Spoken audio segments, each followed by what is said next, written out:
नमस्कार दोस्तों, मैं doctor Pooja and welcome you all to my channel. दोस्तों, आज हम बात करेंगे पाइल्स के बारे में कि क्या होता है पाइल्स।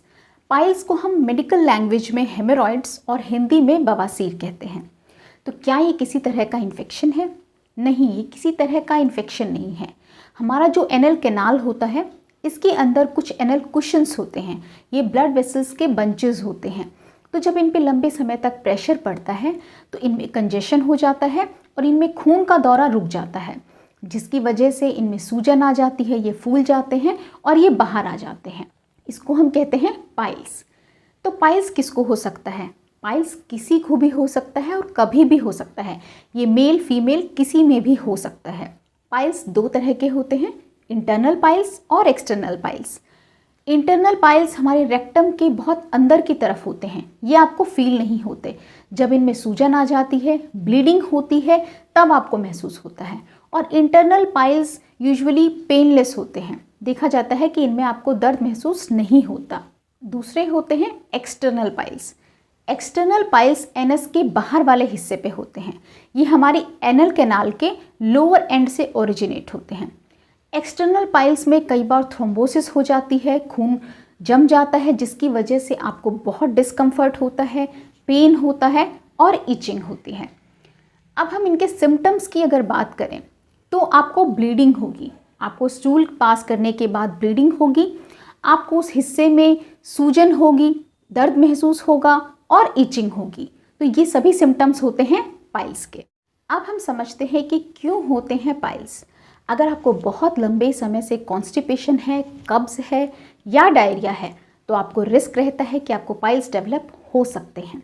अगर आपकी जॉब ऐसी है, सीडेंट्री लाइफस्टाइल है, आप बहुत लंबे समय से बैठे रहते हैं, so continuous pressure on lower muscles can cause irritation. तो बहुत लंबे समय तक आप बैठे ना रहें, आप बीच में उठें और वॉक करें। हैवी वेट लिफ्टिंग की वजह से, अगर आपका काम ऐसा है जहाँ पर आपको बहुत ज़्यादा वज़न उठाना पड़ता है, या आप जिम करते हैं जहाँ पर भी हैवी वेट लिफ्टिंग होती है, उसकी वजह से भी आपके एब्डोमिनल मसल्स पे बहुत ज़्यादा प्रेशर रहता है, तो आपको पाइल्स डेवलप हो सकते हैं। So avoid lifting too heavy weight. बढ़ती उम्र के साथ या मोटापे की वजह से भी आपको पाइल्स डेवलप हो सकते हैं। प्रेगनेंसी में या डिलीवरी के बाद भी चांसेस होते हैं आपको पाइल्स डेवलप होने के। अब हम दोस्तों बात करेंगे इसके डायग्नोसिस की। तो अगर आपको during and after stool bleeding देखने को मिल रही है, आपको ब्लीडिंग होती है स्टूल के साथ, तो आप तुरंत डॉक्टर से कंसल्ट कीजिए। डॉक्टर क्लिनिकल एग्जामिनेशन करते हैं, प्रोक्टोस्कोपी की जाती है, इसके लिए सिग्मोइडोस्कोपी एंड कोलोनोस्कोपी की जाती है इसके डायग्नोसिस को कंफर्म करने के लिए। तो जैसा कि मैंने बताया कि ये कॉमन प्रॉब्लम है और 50 की उम्र के बाद ज़्यादातर लोगों में देखी जाती है। तो इसके बचाव के लिए आपको क्या करना चाहिए? तो सबसे ज़रूरी बात, सबसे पहली चीज़ है कि आपको फाइबर को अपने खाने में ज़्यादा से ज़्यादा जगह देनी है। आप फाइबर इंटेक अपने खाने में बढ़ाइए। फाइबर जब ज़्यादा रहेगा आपके खाने में, तो आपका स्टूल हार्ड नहीं होगा। तो उसके लिए आप चिया सीड्स लीजिए, ओट्स लीजिए, फ्लैक्स सीड्स लीजिए, साथ में बीन्स लीजिए। आप ग्रीन लीफी वेजिटेबल्स को अपने खाने में ऐड कीजिए, स्प्राउट्स को ऐड कीजिए, फ्रूट्स लीजिए, आप होल ग्रेन्स लीजिए।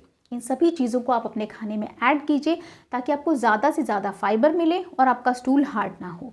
और दूसरी ज़रूरी बात, आप पानी ज़्यादा से ज़्यादा पिएं, हाइड्रेटेड रहें। अगर आप पानी ज़्यादा पीते हैं तो आपका स्टूल हार्ड नहीं होता। आप non vegetarian food, spicy food, इसको पूरी तरह से अवॉइड करें, क्योंकि ये बहुत बड़ा कारण बनता है पाइल्स के डेवलप होने का। और कॉन्स्टिपेशन को आप अवॉइड करें। तो जब आप बहुत लंबे समय तक स्ट्रेन करते हैं स्टूल के लिए, तो ये बहुत ज़्यादा हानिकारक होता है आपके लिए और बहुत ज़्यादा रिस्क खड़ा होता है आपको पाइल्स डेवलप होने का।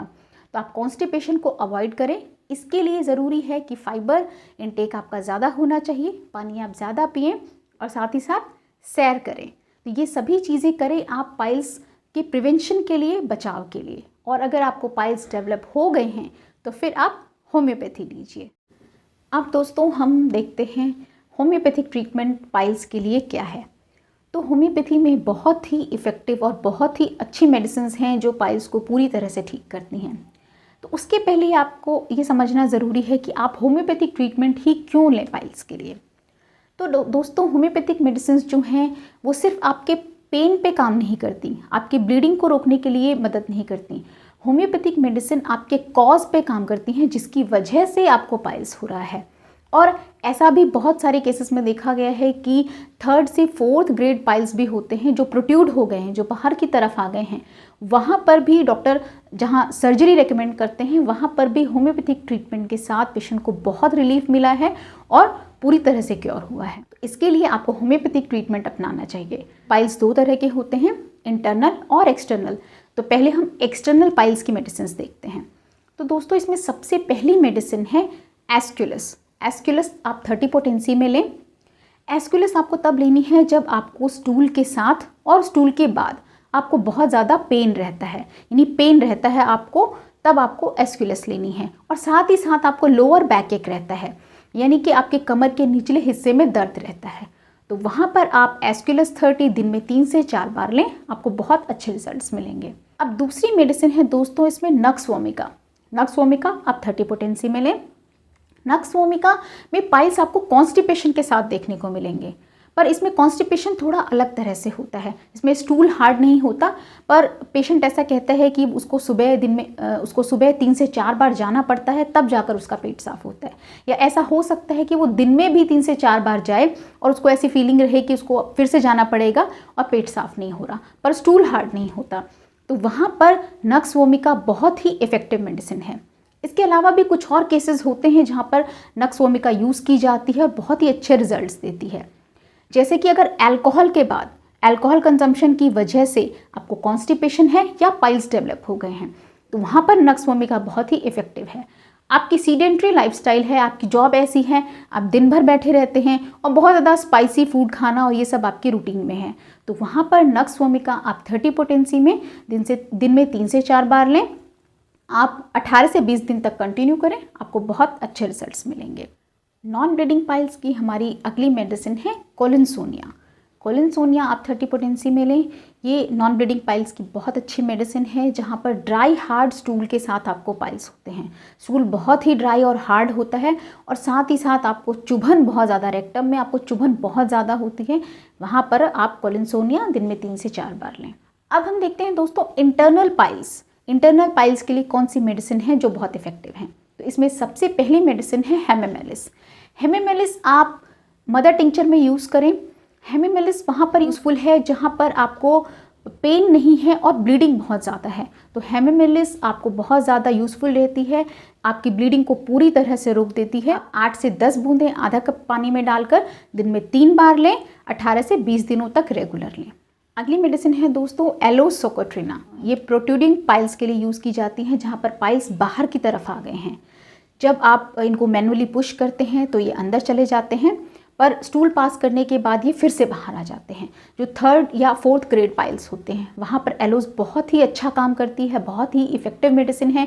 आप दिन में 3 से 4 बार लें, आपको बहुत ही अच्छे रिजल्ट्स मिलेंगे। अगली मेडिसिन है दोस्तों रेटैनिया 30। ये आपको जनरली फिशर के केस में यूज़ की जाती है जहाँ पर हार्ड स्टूल की वजह से बहुत कट आ गए हैं और बहुत ही सीवियर पेन रहता है, तो वहाँ पर रेटैनिया 30 यूज़ की जाती है। जब पेशेंट कहता है कि ऐसा पेन हो रहा है जैसे चाकू से काट दिया गया हो, इस तरह का जब दर्द होता है तो वहाँ पर रेटैनिया बहुत ही यूज़फुल मेडिसिन है। 30 पोटेंसी में आप दिन में 3 से 4 बार लें। अगली मेडिसिन है दोस्तों पियोनिया 30। पियोनिया बहुत ही शार्प कट फिशर्स हैं जहाँ पर इतना पेन है कि पेशेंट स्टूल पास नहीं कर पा रहा, इतना सीवियर पेन होता है, दर्द होता है, तो वहाँ पर आप पियोनिया 30 यूज़ करें, दिन में 3 से 4 बार, बहुत ही इफ़ेक्टिव मेडिसिन है। तो दोस्तों ये थी मेरी आज की वीडियो पाइल्स के ऊपर।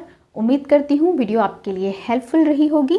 वीडियो से जुड़े कोई भी सवाल हो तो कमेंट सेक्शन आपका है, आप ज़रूर लिखें। और अगर आप किसी टॉपिक पर मेरी वीडियो चाहते हैं तो वो भी आप कमेंट सेक्शन में ज़रूर लिखें। Thank you.